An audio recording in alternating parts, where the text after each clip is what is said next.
안녕하세요. 반갑습니다. 퍼스트 리서치의 손여로 팀장입니다. 본 영상에서 제공해드린 정보는 투자 판단에 도움을 드린 정보일 뿐 수익을 보장하는 내용은 아니니 투자 판단에 참고하시기 바랍니다. 또한 이 정보를 제공해드림에 있어서 저는 유사투자 자문업자가 아니기 때문에 비용 지불은 1원도 발생하지 않음을 말씀드립니다. 본 영상에서 제공해드린 정보는 해당 방송국 채널 본방송을 통해서 시청이 가능하신데 미처 준비했지만 깜빡하고 말씀드리지 못했던 내용들 혹은 매끄럽게 전달되지 못했던 내용들을 다시 전달 드리는 것이고 유튜브답게 조금 더 신랄하게 말씀드리려고 이 영상을 제작하니까 참고해 주시기 바랍니다. 오늘은 매일경제TV에서 시장 시그널에서 어제 말씀드렸던 내용의 뒷부분을 말씀드릴 건데 이 뒤에서 다뤘던 두 종목이 섹터가 겹쳐가지고 한 번에 뭉쳐서 해보려고 합니다. STO 관련 종목으로 뭉쳤는데 하나는 어떤 스페이스 X 관련 뉴스가 있어서 좀 말씀을 드리려고 해요. 첫 번째로는 미래세 증권이고요. 두 번째로는 다날인데 다날은 엄격하게 STO 관련 종목이죠. 근데 미래세 증권 같은 경우는 STO 관련 종목이면서도 어떤 주주하는 정책에다가 스페이스 X에 대한 수혜 기대감이었는데 일단 첫 번째로 그때 상황으로 돌아가면은 사실은 우주항공 관련 종목들이 강세를 보였습니다. 뭐 한화 시스템이나 뭐 HVM이나 미래세 증권이 강세를 보였어요. 근데 그 뒤에 STO 관련 이제 코스닥을 STO로 살리자 이런 발언이 나오면서 코스닥 관련 이제 시장이 강세를 보이고 미래세 증권을 필두로 한 뭐 부국증권이나 상상인증권 같이 자사주를 많이 보유한 종목들이 강세를 보이고 뭐 지주사라든가 증권사 이런 종목들이 강세를 보이면서 HVM과 하나 시스템 같은 우주항공 관련 종목들이 약세를 보이더라고요. 그 다음에 갤럭시아 머니트리나 뭐 헥토 파이낸셜 이런 STO 관련 종목들이 강세를 보였고 그 중심에 다날이 있었습니다. 그래서 다날이 그날 상한가를 갔어요. 저번 주 금요일에 다날이 상한가를 가면서 시장 자체는 우주항공이 포문을 열었는데 상법 개정안과 어떤 STO 관련 이슈로 강세를 얻었구나 이렇게 분석을 해보도록 하겠습니다. 그래서 어떤 뉴스에 있었는지 봐볼게요. 일단 미래세 증권이 스페이스 X에 대한 수익 기대감 우리가 미래세 벤처 투자가 아니고 미래세 증권이 스페이스 X에 대한 지분을 갖고 있다는 사실 아시죠? 그 다음에 일론 머스크 CEO가 이 스페이스 X를 상장하기 위한 TF를 구성을 하면서 올해 중반기나 하반기에 스페이스 X가 신규 상장이 될 가능성이 상당히 높아졌구나 이런 기대감에 관련 종목들이 강세를 보였습니다. 근데 이런 우주항공 관련 이슈는 짧게 하고 빠져나갈게요. 왜냐면은 그날 이후 우주항공 관련 종목이 약세를 보여주기 때문에 이 우주항공에 대해서 강하게 말씀을 드릴 필요는 없을 것 같습니다. 그날 미래세 증권이 강세를 보여줬던 이유가 이 리포트가 나왔어요. 개장 초반에 우주항공 관련 종목들 보여주고 오전 10시가 나오면서 토큰 증권, STO 관련 종목들이 강세를 보이는데 그 중심에는 이렇게 미래세 증권을 향한 리포트가 나오는 것으로 판단됩니다.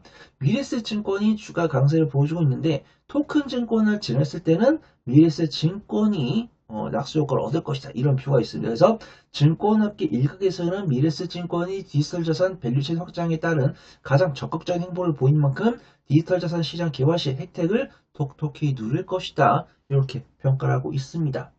그래서 이 코스피 지수가 5,000포인트를 기록을 하면서 뭐 코스피는 7,000포인트를 향해 이제 정책을 진행을 하자 이런 이야기 나왔었고 그에 더불어 코스닥 3,000을 만들자 이제 코스닥이 1,000포인트 넘어가더라고요.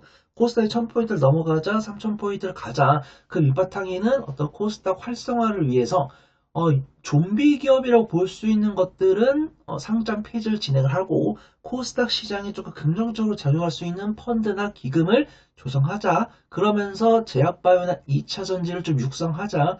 이런 이야기가 나오면서 코스닥 관련 종목들이 굉장히 강세를 보였습니다. 그래서 어제 같은 경우도 뭐 코스닥의 기관이 거의 뭐 한 5천억 이상 순매수하기 쉽지 않은데 어제만 1조 넘게 순매수했고요. 외국인도 같이 매수했습니다. 그러면서 개인 투자분들이 2조가량 매도를 하는 모습인데 기관 자금주에서 금융투자가 많이 들어왔었는데 금융투자의 자금이 보통 펀드 자금이죠. 펀드 자금은 사실 뭐 기관 자금이라고 보기보다는 개인 투자분들 자금이기 때문에 어제 개인은 매도를 했지만 또 개인 샀다 이렇게 평가할 수 있습니다. 근데 뭐 시장에서는 금융투자가 대부분 뭐 70에서 80% 이상의 지분을 차지했지만 기관이 매수했으니까 어제 시장은 긍정적이었다. 이렇게 평가를 하는 것 같아요. 그래서 어제 단알 같은 경우도 강세를 보였는데 이 발언이 있었더라고요. 코스닥 활성화를 위해서 가상자산 STO를 활용을 해야 된다. 이런 이야기가 나오면서 다날이나 핑거나 헥토페네셜 등 관련 종목들이 강세를 보였습니다. 코스피 5천 특위에서 민병덕 의원이 관련 발언을 했더라고요. 코스닥 시장의 성장을 위해서 토큰 지급과 원화 스테이블 코인 등 디지털 자산을 활용해야 된다는 입장을 전하고서 알려줬다. 근데 저는 여기서 긍정적으로 보고 있습니다. 이런 뉴스가 나오면서 STO 관련 종목들이 강세 보이는 거 좋아요. 그 다음 저도 그 사회에서 봤지만 STO 관련 종목들이 워낙 바닥에 깔려 있다 보니까 STO 관련 종목들에서 바닥에 대해서 외국인과 걔네 쌍끌 순매수 들어오면서 뭐 상한가도 가고 오늘도 일가별수 크게 발생하고 있는 것으로 보여요. 그런데 이 우리가 STO라는 것이 아예 없던 거 아니잖아요. 2024년에도 있었고 2025년에도 있었고 통과해가지고 열매 컬펀이라는 조각 투자가 진행이 된 바가 있습니다. 근데 우리가 이거를 매매 관점으로 접근하겠지만 가치 투자로 접근하기에는 아직 확인해야 될 부분들이 있다. 우리가 비트코인을 비롯한 암호화폐에 대해서도 시세가 좀 안정성, 그러니까 어떤 박스권 움직임이라든가 확실한 실체가 있는 그런 데이터를 기반으로 해서 움직이고 있으면 괜찮은데 변동성이 너무 강하다는 것이죠. 그 다음에 우리가 이런 관련 조각 투자를 진행했을 때 누가 이 조각 투자 사업을 진행할 것인가 혹은 이 조각 투자를 진행을 해가지고 관련 종목들의 실적을 내볼 수 있는 것이냐 이런 부분이 중요했거든요. 근데 안타깝게도 이 STO 사업이 실제 열매 컴퍼니를 1호로 해가지고 진행됐지만 관련 업무를 진행하고 있는 기업들 중에서 실적이 크게 향상된 종목들이 없고 우리가 STO나 암호화폐 관련 종목이라 볼 수 있는 우리기술 투자가 2025년 연간 실적이 적자가 나왔습니다. 그러니까 제가 말씀드린 거예요. 우리가 이거를 믿고 투자를 하기에는 실적이 견적이 나와야 된다. 우리가 비트코인 가격이 강세를 보일 때는 거래가 활발하니까 우리 기술 투자 흑자가 나왔다가 비트코인 가격이 약세를 보이니까 매매가 비트코인 거래가 위축되다 보니까 우리 기술 투자가 적자가 나왔으면은 일단 관련 업무를 영위하는 기업들이 관련 업무를 통해서 실적이 견적이 나온다 이렇게 평가하기 어려운 거거든요. 근데 관련 종목들이 이런 STO로 활성화 적극적으로 하겠다는 이야기가 나왔을 때 그 관련 뉴스에 관심 받고 긍정적으로 움직이니까 우리는 이 종목을 투자를 하되 매매적인 관점으로 이용하고 적극적인 매매를 이용하기에는 조금 더 지켜봐야 된다. 이렇게 결론을 내는 게 맞다라고 판단하고 있고요.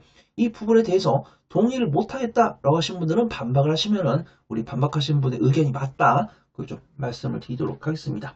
자, 일단 미래세 증권부터 볼게요. 저는 내가 단기적인 관점의 투자를 원치 않는다라고 했을 때는 미래세 증권이 낫다라고 판단하고 있고 적극적인 매매를 하겠다라고 하신 분들은 미래세 벤처 투자가 낫다라고 판단해요. 근데 미래세 증권도 정말 많이 올라왔죠. 어떤 상법 개정에 대한 구체적인 뉴스에다가 미래세 증권 같은 경우도 자사주를 꽤나 보유를 하고 있기 때문에 관련 낙수가를 얻을 거라고 판단돼서 이미 많이 움직였습니다. 그래서 우리가 은행주나 증권주, 은행주 같은 경우는 많이 좀 올랐기 때문에 PBR 1이 넘어가는 경우가 많은데 증권주나 보험주 같은 경우 1이 많이 안 되거든요. 특히 손해보험 같은 경우 1이 안 되는 경우가 많습니다. 근데 이제 증권주도 약간 1점대 초반? 1점대 초반 넘어가는 모습이에요. 근데 미래세 증권 같은 경우 워낙 많이 올랐기 때문에 PBR이 1.97 거의 2가 되는 상황이네요.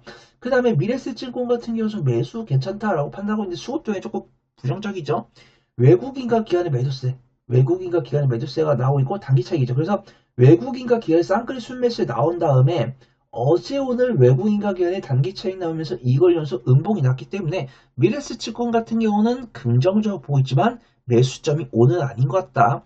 스페이스X나 상법 개정안이나 STO나 관련 추가적인 뉴스가 나오기 직전까지 충분히 조정을 치고 외국인과 기관의 매수가 들어왔을 때 그때 다시 공략을 해보는 게 맞을 것 같다. 그렇게 좀 결정을 내보도록 하겠습니다. 단일 같은 경우는 만약에 나는 매매를 정말 잘한다 이러신 분들 접근 가능하실 것 같아요.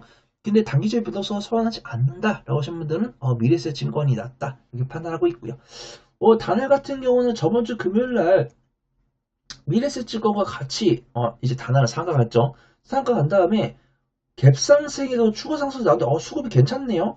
일단 외국인 단기 차익 나오는데 기관이 그 물량을 받아주고 있어요. 그래서 저는 그래서 단날 같은 경우는 매수결 들이대 분할 매수를 잘 하셔야 될 것 같다. 그걸 좀 말씀을 드리도록 하겠습니다.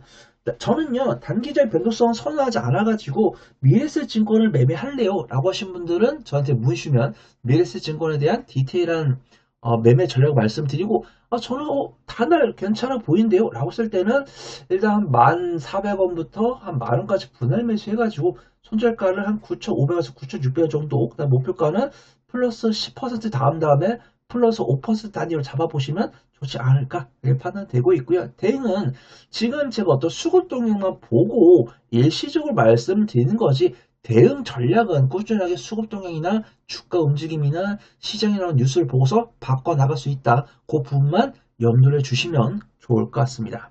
지금까지 제가 말씀드렸던 내용들이 유익했다면 구독과 좋아요, 알림 설정 눌러주시고요.